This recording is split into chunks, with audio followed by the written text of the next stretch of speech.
Hey everybody, welcome to another body language training with Oxygen. Today we're going to do some body language work in regard to how we sit at our desks for some of our road warriors back on the road, traveling, visiting clients. So you'll see me working on a stability ball today. I like to sit at my desk on a stability ball, but here you're going to see my hips shifted to one side. For some of my female workers, maybe even your legs crossed. So let's talk about what that looks like and how we sit. At your desk, in your car, maybe even a standing desk. We're going to address the working in bed situation too if you do that.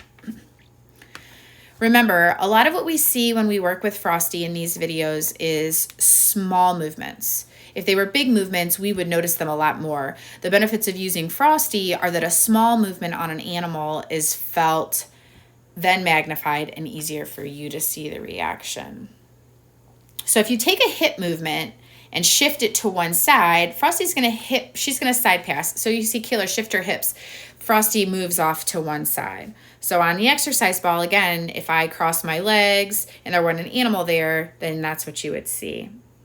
Jokingly, fastest way to roll over on an exercise ball is cross your legs.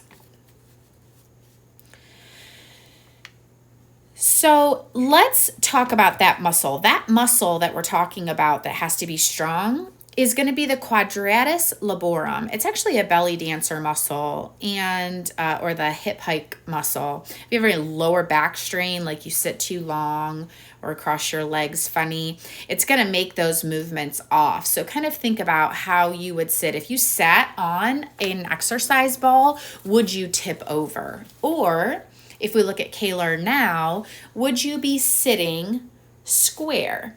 So nice tall spine, shoulders down the back. If Kayla had stirrups and was using a saddle today, her feet would be firmly in the saddle.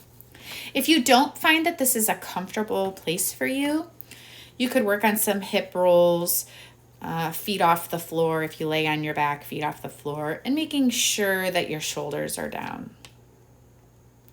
So let's talk about when we sit. Form follows function.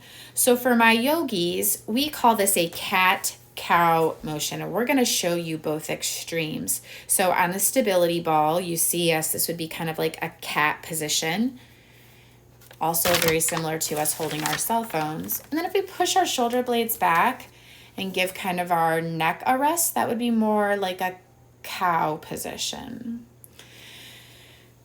If we simulate this on Frosty, we're going to see a different reaction. So we're going to get Kayla to get her going here. And we're going to show you this in a couple of different ways. So Frosty will feel Kayla start to hunch over. You can hunch over when you're driving and tired. You could hunch over just because you are trying to see your screen. It's super important that we talk about maybe getting your screen at an appropriate level. If you have kids at home that are learning, getting their screen where it's in a good place for them to see is again important so they don't have that hydroblexion where their neck is stuck way out. Eye strain, added headaches. If we go down the body a little bit more, we'll see carpal tunnel or needing to take some added breaks.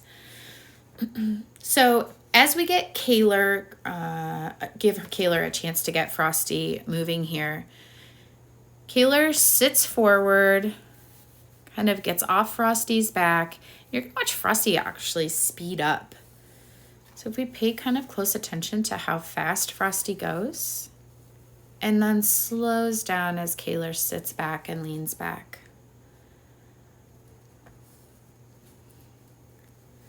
As Kayla leans back, Frosty will slow down, and in Frosty's training, even stop. She's being told, hey, this is heavy again, my rider needs a break. Kayla gets up off of her back and she speeds up. She's kind of in that hunched over state. And as she sits back, leans back, she settles down. Hey, my rider needs a break. Again, small movements in the rider, but the animal is intuitive enough to know, and you, as our viewer, are seeing a magnified reaction to what is happening. So Kayla, being the almost not teenager that she is anymore, as soon as we put a phone in her hand, watch her shoulders. They dive forward, and instinctively she pulls back the reins there, but Frosty wants to take off because Kayla's body language pulls her forward. So let's talk about this lean back situation just for a moment. As Kayla puts her phone away, she's going to lean back. In real life, we are not using any postural muscles. Nothing kind of being used to keep us upright. Think of kind of being sick for a few days and getting moving again as a chore because you've been doing nothing. Motion creates the lotion, right? So synovial fluid kind of makes it easier for us to move, and we need to be moving to grease the joints.